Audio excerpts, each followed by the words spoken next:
Welcome to Northeast Current. I'm your guest host today, Cathy Rist Strauch, and with me are fellow Actor Circle board members and those that are doing the next show for Actor Circle. I have John McInerney right here, who is our president and director of Driving Miss Daisy, and Daisy herself, Janet Loewe, who is also on our board. So welcome, John and Janet. How are things going with the show? It's about to open now. Well, I would say we are at the stage where everything is in flux, but it will soon be much better. All the various pieces are coming together, and we hope they'll be in place by Sunday, so we can have 4 dress rehearsals, and then we'll be opening on Thursday night. So my hope is that it's all going to go smoothly. Now, just a reminder to those that are viewing this, we're recording this a week in advance. So the show is opening November 6th, just so you know. He's talking about a week from the day we're recording this. Right. So tell me, who's in the show, other than Janet, Miss Daisy?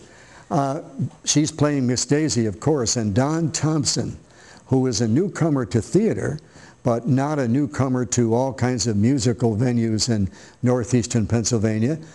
He will be playing Hoke, the driver. And John Jacobs will be playing Boolie, who is Miss Daisy's son.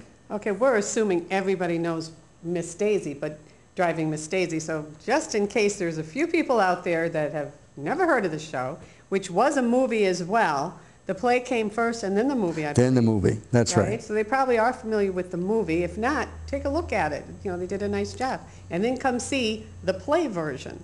Tell them the storyline. Or maybe Janet wants to tell us, how does the show open, Janet? How's your driving these days? Well, my driving has been pretty pathetic. I hope you mean as your character. Oh, well, yes, hopefully as my character. Although sometimes there's questions about my driving. But yes, Miss Daisy has had a little accident. According to Boolie, it's been a big one because it demolished the car. And he is now insisting that I have a driver. And I am dead set against that because I am very independent. And I don't like the idea that I have to give up anything. And the idea of a driver is just anathema to me. So the play opens with Boolie and I having a big argument about that. Mm-hmm. And tell us, how does it happen with Don Thompson's character when he shows up? Well, after Boolie hires him and then he shows up, I certainly do give him the cold shoulder.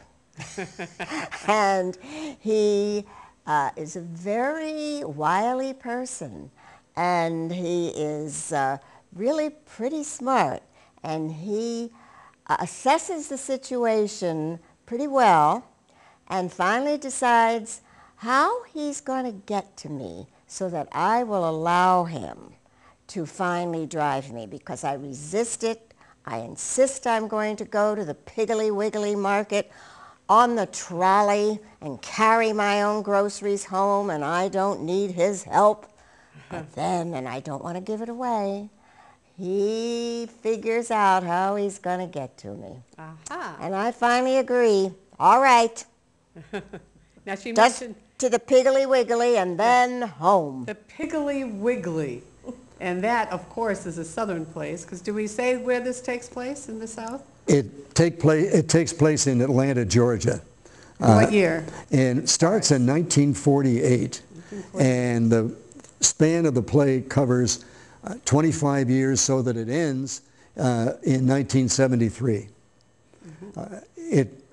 It's interesting also because it's 25 years of the life of Daisy and Boolie and Hoke. But it's also, and their lives are reasonably tumultuous, as we will see. But it happens during the time when the United States was undergoing vast changes. We start in the aftermath of World War II, and we wind up in the 1970s, the space age. So all of this is going to be dramatized by, in some ways, by the lives of these three people. But we're going to remind the audience that this takes place in a context of a changing America by using 3 slideshows. And in those slideshows, we will show what was happening in the United States in 3 different periods from 1948 to 1973. Yeah. Given this, like, we are using, if you notice, this is Actors Circle we're at, Providence Playhouse, and usually when we're recording here, you'll see a beautiful set. If you notice around me, it's black curtains, and that has a meaning behind it for this show. Talk about what we're doing with the black box idea. Because this play is really written as if it were a screenplay. There are 23 short scenes, very short scenes, and characters go and the situation goes from one short scene to another. It would be ideal as a movie, and it became ideal as a movie. But if you're going to do it on the stage, you have to have a variety of locales, and you have to be able to switch quickly from one to the other. So locales such as Daisy's living room and Boolie's office and a phone booth and finally a nursing home, they are all going to be represented by furniture that is going to come on and go off. And you're going to see pools of light on the stage. And these furniture pieces are going to establish the set, each a particular set. And then, of course, there is the car. And the car is on a platform, and it suggests a car. And the car is where most often we see Daisy and Hoke. Hoke talking. And what are you doing with the car? You're getting some kind of a steering wheel? Is that the plan? Yes. We'll have a steering wheel, and we'll have a bench and a seat, which will simulate a car, suggest a car. Okay. And actually, that's the way Miss Daisy is done on Broadway, on an Australian tour recently with Angela Lansbury and James Earl Jones. It's all been done with basically suggestive settings rather than very detailed settings. Okay. It really has to be done that way if you're going to do it on the stage. Okay. Now, Janet, we're talking about 25 years going through the whole show, and you look a certain way. Obviously, your character and all the other characters are going to be aging, and your clothing has to be changing over a 25-year period. So talk about that, and who's involved with that? Carol Arena, right? Yes, Carol and I have gotten together costume changes, and I do have a lot of them, and it's Did you count? One of my major concerns, because we haven't actually gone through it yet, is how quickly I have to change from one costume to the other to represent not only what that particular scene is about, but also the time period. So fortunately, I was able to pull some things from my closet that were mothers that work in very well.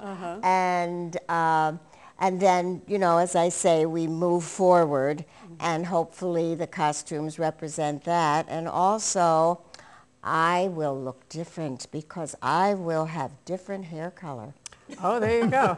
So are you're wearing different wigs? Or just one wig. No, Daisy starts out at age 72. So basically the way you look now, in a sense, like, I'm not saying your age, but I'm saying your hair. Oh, no,